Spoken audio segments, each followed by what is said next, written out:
At this point in the class, we've been really focused on political history, really the making of the United States from a real political perspective.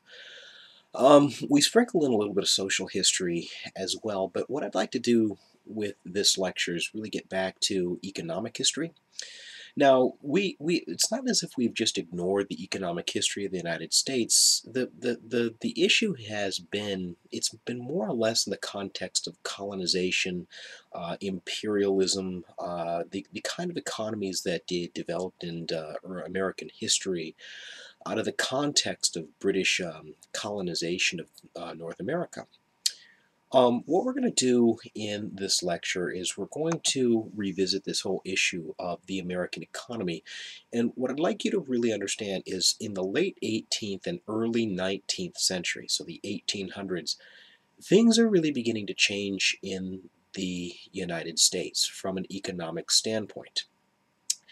Now, one of the things that's really going to be an issue, it's going to be a trend in this class for really the duration of the class, is industrialization and the impact that it's going to have on American history and American social history, as more specifically.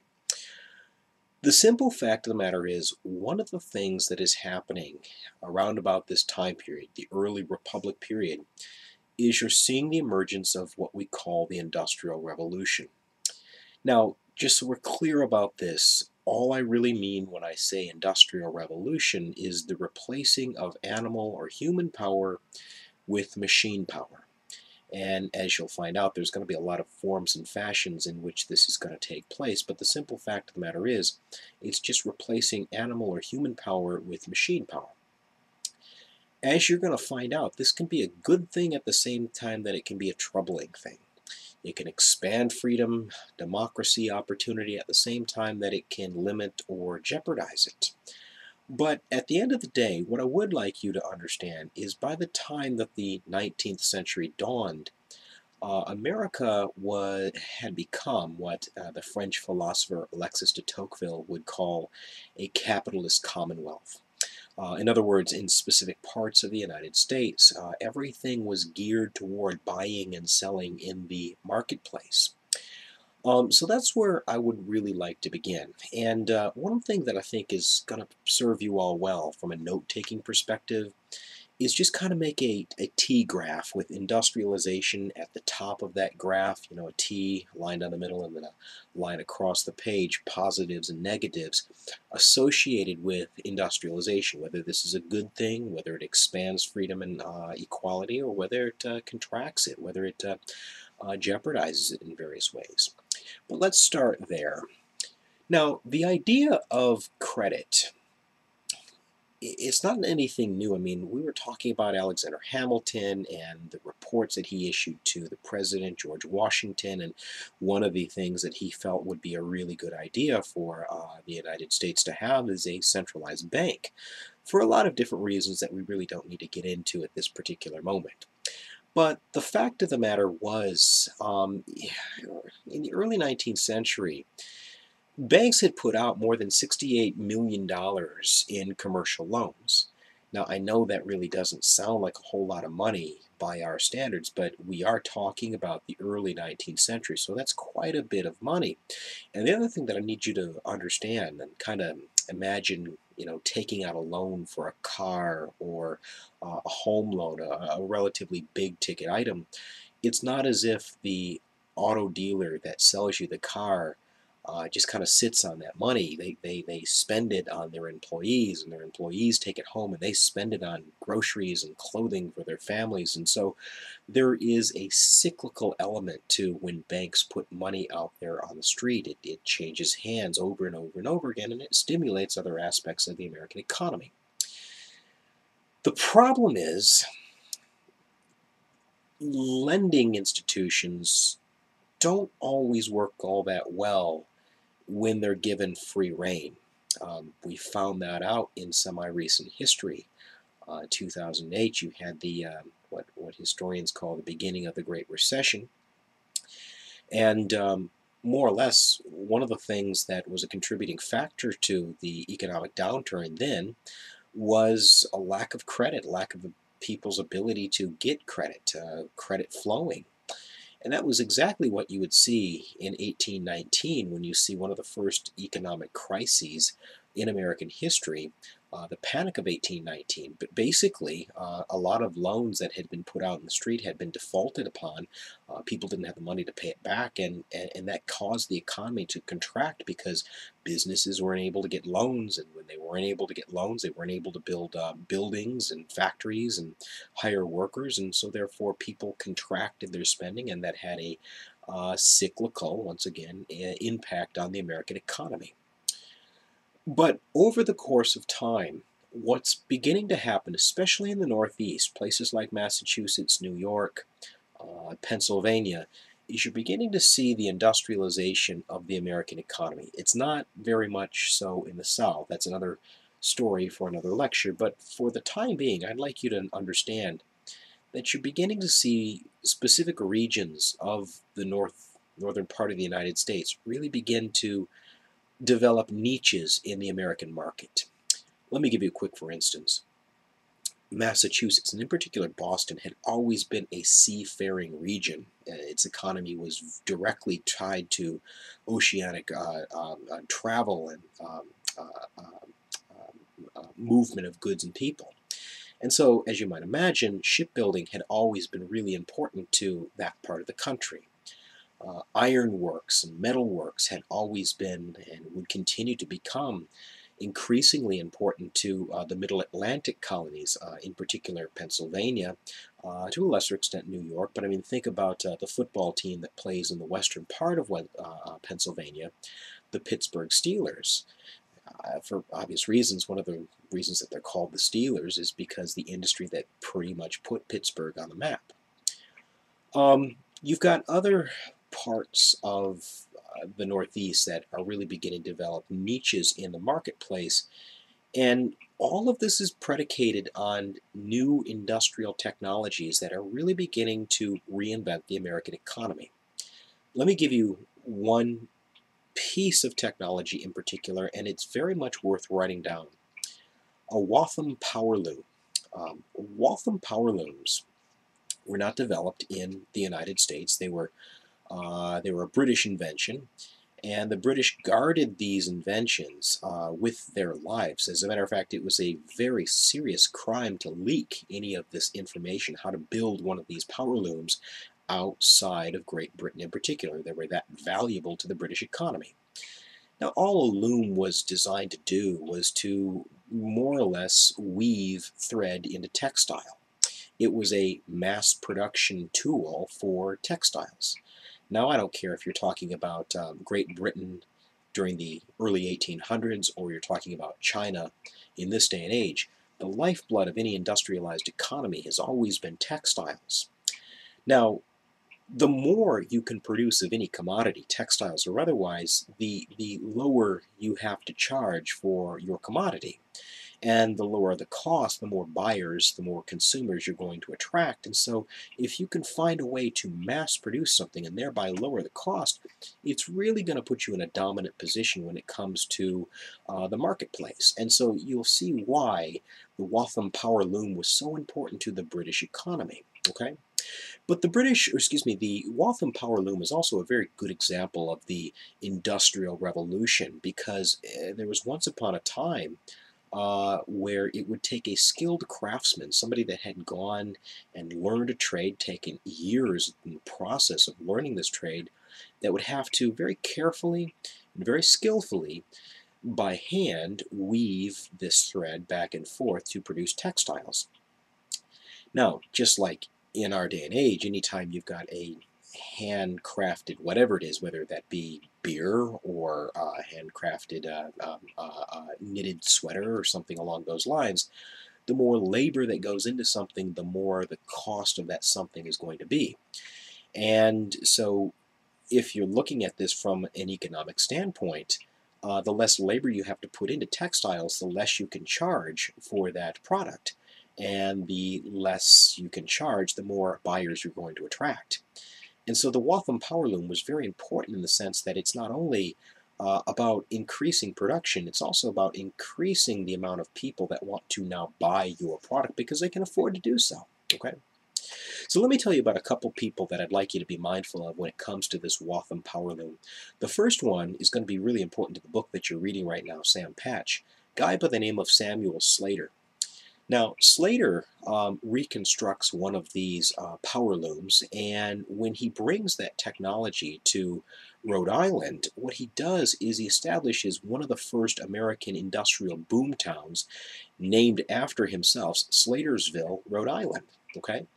Now, what he begins to do is build these factories. These are centralized locations of production where raw material comes in on one end and what leaves on the other would be manufactured, ready-to-consume produce. And what happens in between there is more or less workers are in charge of overseeing a machine, or maybe imposing some light kind of know-how, but certainly nothing along the lines of skilled labor, weaving work, for instance. And it's about cranking out huge volumes of produce. Okay. Now, another guy that I'd like you to at least be mindful of is Francis Cabot Lowell, who would later go on to not only reconstruct one of these looms that we've been talking about from memory. He had gone on a business trip to England, and as I've already mentioned, it was highly classified, top secret information when it comes to industrial technology and know-how. So he brought that know-how back all upstairs, and he recreated one of these machines strictly from memory. But later on, the town that would bear Lowell's name, Lowell, Massachusetts, would be very similar to Slatersville in the sense that it got its start because of the textile industry. People like Lowell that are cranking out massive volumes of this textile. Now, all of this is fine and good, and I think that one of the things that you can put down in your positives category would be that as things like textiles, products like textiles, become more and more available and plentiful, the standard of living in American life goes up. You probably don't remember this, most of you anyway, but there was once upon a time that if you owned a cell phone, you were rich. You were like a Donald Trump sort of individual. Now most of us own at least some form of cell phone. The bottom line is we got better at making them. We got quicker at making them, and we found ways to make them for cheaper. And so over the course of time, more cell phones came out on the market, which drove down the price, and it allowed all of us middle-class consumers to go out there and buy a cell phone. So the idea of cranking out more, whatever it is that you're cranking out, textiles, cell phones, or what have you, it does have a very positive side to it in the sense that it is making life in America better because more and more people can afford to buy these things. But at the same time, it's also about eliminating various job categories that had once upon a time been what you or I would consider middle-class life. Now, the groups that I'm talking about would have called themselves craftsmen, or more importantly, skilled craftsmen. Now, to become a craftsman, you had to be a lot of things. You had to do a lot of things. But one of the things that you had to be was a man. There weren't too many crafts that were welcoming of women. 9 times out of 10, you had to be white. White, preferably native-born male. The crafts were very exclusive. They didn't welcome a lot of people of color. They certainly didn't welcome women. The other thing that you needed to do was you needed to go to some sort of trade school for an extended period of time. Now, trade school very well may be a bad way of thinking about this. What I'm really talking about is what we call an apprenticeship. You would apprentice yourself at a reasonably young age, and you would essentially work for free. Now, I guess working for free might not be the best way to categorize this, considering when you were working for no wages, but you were also learning the trade. So you could apprentice yourself to a weaver, as I've already used that example, or my favorite example, as a shoemaker. You could run errands, you could do mundane, routine tasks, and all the while that you were doing these things, your master shoemaker was kind of teaching you the tricks of the trade. Now, the hope of every apprentice is to one day eventually graduate and become a journeyman, right? Jour, the French word jour, day. Journeyman was just a man that worked during the day, but more importantly, he received wages for his labor.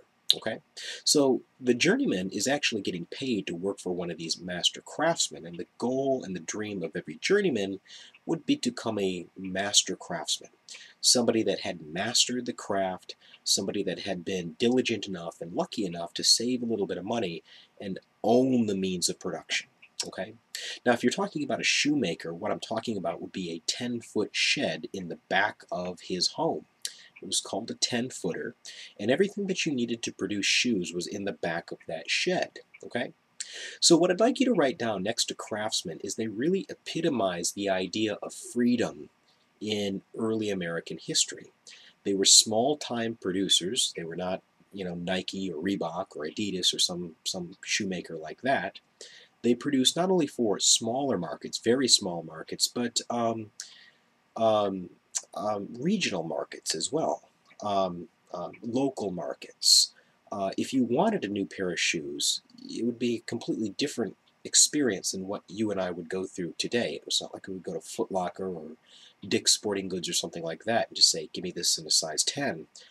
You would go to the shoemaker and he would measure your foot very, very specifically. So when that pair of shoes came out, it was designed to fit your foot and your foot alone. And you got a great shoe, but as many of you are probably guessing, it was costing you quite a bit. Okay?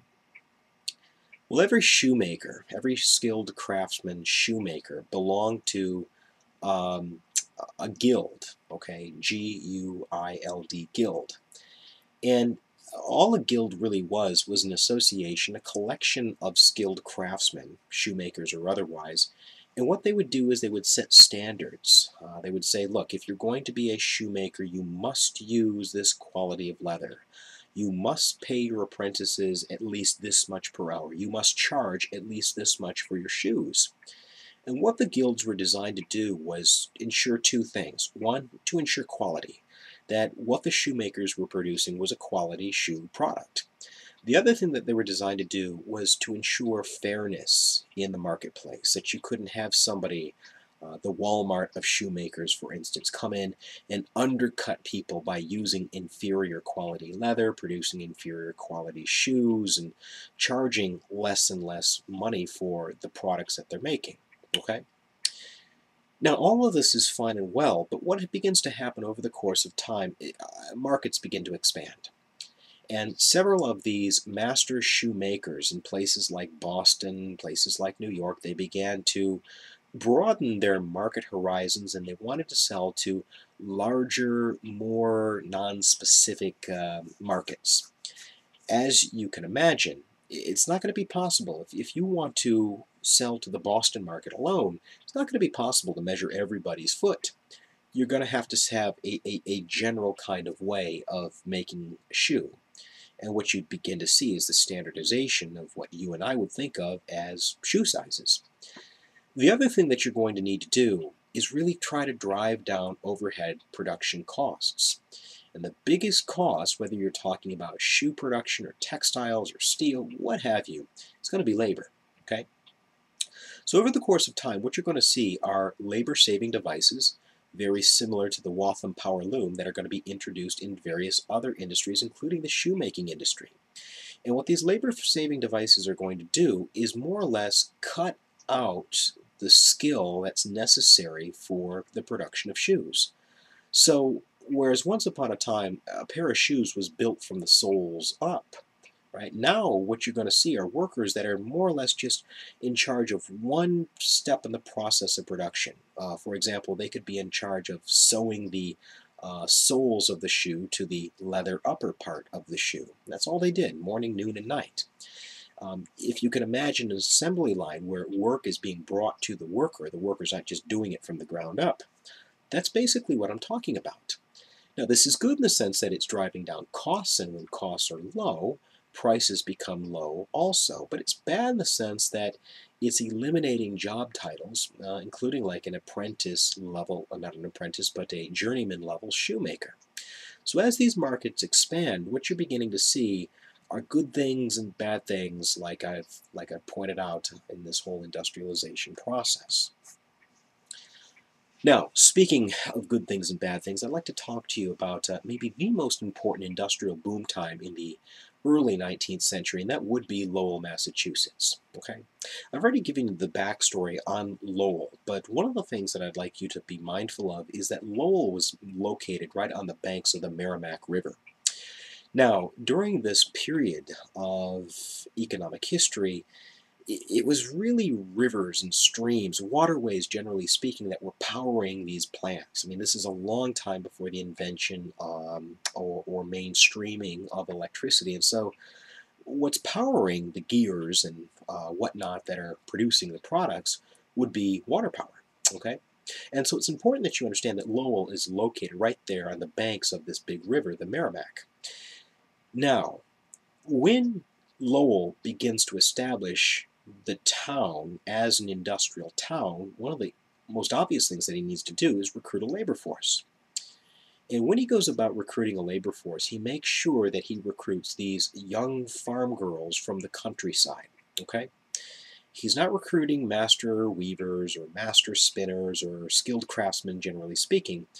He's recruiting farm girls that really didn't have a whole lot of industrial skills, so to speak. I'm not saying that they were backwards or anything like that. I'm just saying that they're not craftsmen. Now, I think an obvious reason that he's going after people from the countryside that really didn't have any marketable skills, so to speak, was because they probably would have been able to be procured for cheap. In other words, they were cheap labor. This isn't anything all that new. Keep in mind, Alexander Hamilton recommended doing exactly that, going over to Europe and bringing over women and children to work in these factories, including eventually Lowell. Okay? So one of the things that I need you to understand about the factories of Lowell is that the workforce that are producing a lot of these textiles, a lot of them happen to be women, and I guess by our standards, girls. Okay? Now, because we are talking about the 19th century, there's all these gender stereotypes and kind of gender taboos that are coming along with the idea of women in public. And so one of the things that the town fathers of Lowell would assure everybody, all these farmers that are sending their daughters to the cities to work, was that these gender norms would be enforced.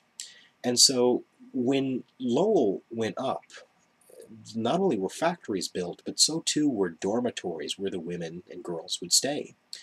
And there were chaperones in these dormitories that would make sure that the ladies were in before dark and adhered to a specific code of conduct, dress and otherwise. You also might imagine that these ladies are not making an awful lot of money, and it's true. I think the statistics indicate that they worked for approximately 5 cents after everything was said and done, about 5 to 10 cents per week. Now, that's insanely low by our standards, but keep in mind we are talking about the early 19th century. We also are talking about people that were not what you would call craftsmen, or women for that matter. But the thing that I'd like you to understand is you're talking about a group of people that had not even known possessing money, earning their own money. This is completely brand new to the working women of Lowell, so the idea of working even for something as low as that amount of money was an expansion of freedom by their standards. Okay? So you look at a situation like what's going on in Lowell, and it's never all one thing and it's never all another. On the one hand, you can clearly see an expansion of freedom. Not only are these ladies earning a little bit of money that they now can control and therefore control some of their future, they're not entirely reliant on their husbands and fathers, they're also living on their own for all intents and purposes and beginning to make their own decisions. So from that perspective, it is very much liberating.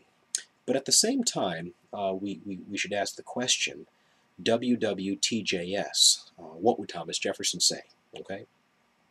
Keep in mind, one of the reasons that Jefferson did not want an industrialized economy was because he felt that it would lead to dependency. Right? These workers would essentially be dependent upon their bosses for their day-to-day survival.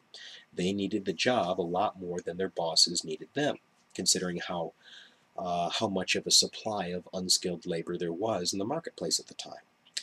And as you'll see, Harriet Martineau talks about this.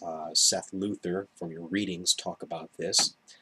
There are instances where workers are put in a situation where they're clearly seeing a deterioration of their personal liberties.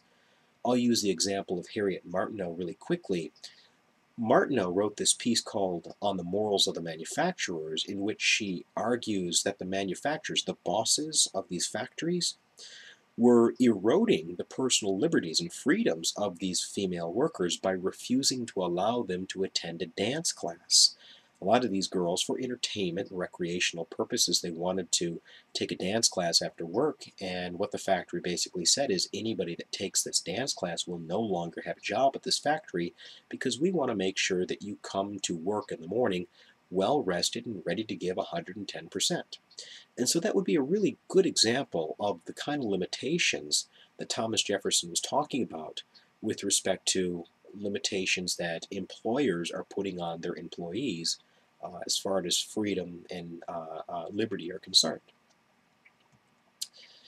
Now, one thing that needs you to also be mindful of is when you're going to have an industrialized economy, it's going to mean that you're going to need an infrastructure that's going to link markets together. It's one thing to expand markets, to want to sell to a broader swath of people, but it's another thing to have the ability to move those products to them. And furthermore, factories are centralized locations of production. And if you're going to centralize production, you better have a good, efficient way of bringing all the materials into this centralized location.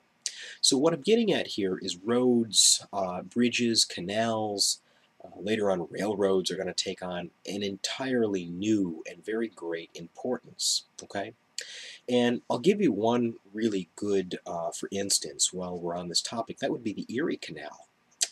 Now, the Erie Canal essentially connected the Great Lakes region, so Ohio, Michigan, Indiana, Illinois, all the states in that area that the Great Lakes touch in some form or fashion, with the East Coast, and in particular, New York City.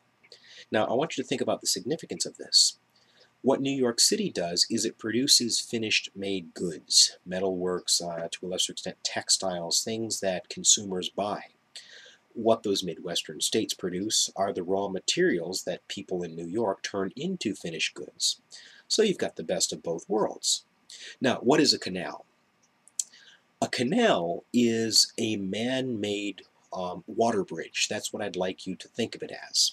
And so you've got streams and rivers that dot the New York State landscape. And the problem is these rivers are navigable only to a certain point. In other words, you've got two rivers that are running parallel. If you want to connect them, you have to dig a ditch across there and fill it full of water to be able to get the boats to go where they need to go. And so the Erie Canal connects New York via the natural waterways of New York State. And every time that they need to hook up one body of water with another body of water, they simply need to dig a ditch for all intents and purposes, and it's going to be a man-made water bridge, okay? But when it is finished, what you begin to see is the movement of not only goods but also people. One of the things that happens after the Erie Canal is completed is you begin to see states like Ohio and Michigan and later on Wisconsin and Iowa really begin to see their populations boom because now people have the ability to get from point A to point B in an efficient manner. Okay? But that begs the question. Obviously, this is a great undertaking. And obviously, this is so great that no one individual or even collection of individuals are really going to be able to do this on their own. It's going to require a government spending program to do this. One of the individuals that liked the idea of providing an infrastructure, roads, bridges, canals, tariff systems, banking systems, things that would generally make doing business in the United States infinitely easier, was our good friend Henry Clay. We remember Henry Clay talking about him from the War of 1812. He was the guy that introduced the bonus bill. Again, government infrastructure that was designed to help out the war effort, but would ultimately serve the American economy well as in the same right. Okay. Around about this time, the early Republic period, Henry Clay introduces something called the Commonwealth System. Now, the Commonwealth System, I might call that the common good system, something that exists for the common well-being of a collection of people, a society. So if you want to think about a road, and let's go ahead and assume that there's no such thing as a toll road for a second. A road, and probably a better example would be like a military. Those are what we call public goods. The public, they exist to serve the public, and therefore there's very few ways to exclude people from using it, even if they don't contribute to it. And furthermore, there's no real way to profit from it. If you can't exclude people from using the canal, for instance, then it's not really going to provide much of a profit, okay? So anyway, the point that I need to point out when it comes to the Commonwealth or common good, however you want to think of it, Commonwealth system, is actually quite simple. This is a product, it's a system that's going to be provided by the government. The Commonwealth system was designed to make American business easier to conduct. Obviously, better enhanced transportation systems would make it easier to do business and cheaper to do business in America. More banks that to some extent had the backing of the American government would ensure that business would continue in the United States.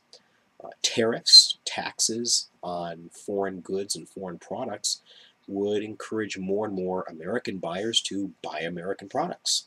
And so therefore they too would enhance the American economy. What I need you to understand about the Commonwealth system is this was a good thing in the sense that it really did make America more competitive, and it really did ramp up the American economy. It was much easier to do business with it, or at least on paper. The problem is there are specific groups of people that are going to benefit more from this than other groups of people.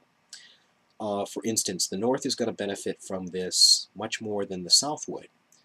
So if you've got the federal government doing the spending campaign, a road system, or later on a railroad system, clearly that's going to be popular in the North, where industry is really beginning to take off. Not going to be so popular in the South, which is still an agrarian economy. And so you've got people like John C. Calhoun that are continuing to echo the sentiment that they were echoing all the way back in 1812. If New Yorkers want to build this road, if Pennsylvanians want to build this road, let them build the road. Don't take money out of South Carolina and use it to build a road in the North where I'll never go, let alone use, let alone profit from. Let those people up there do that. The Commonwealth system is going to give rise to a new controversy in American life.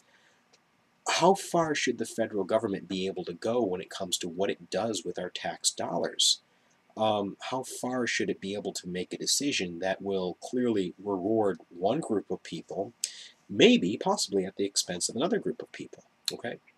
And so the Commonwealth system, what I want to leave you with is that the Commonwealth system is a relatively controversial issue when it's introduced by Henry Clay. And the reason for that is it generally tends to, or at least the public perception is anyway, it rewards the people that are already quite wealthy. Merchants and bankers and industrialists that are rich to begin with. It's a system that's seen anyway as making them richer at the expense of everybody else. And so later on, as we talk about the political presidential elections of the 1820s, and even in the early 1830s, this idea of the Commonwealth system is going to make for good politics for people like Andrew Jackson, who make the case that if you elect me president, one of the things that I'm going to do is rein in the power of government, especially when it comes to what it's doing with taxpayer money. And to that end, the Commonwealth system, which would later emerge into the American system, is going to be very, very central. And so when we come back, we're going to talk about the economic expansion of the United States, and once again, what this means for our big picture. More freedom, less freedom. More equality, jeopardizing equality.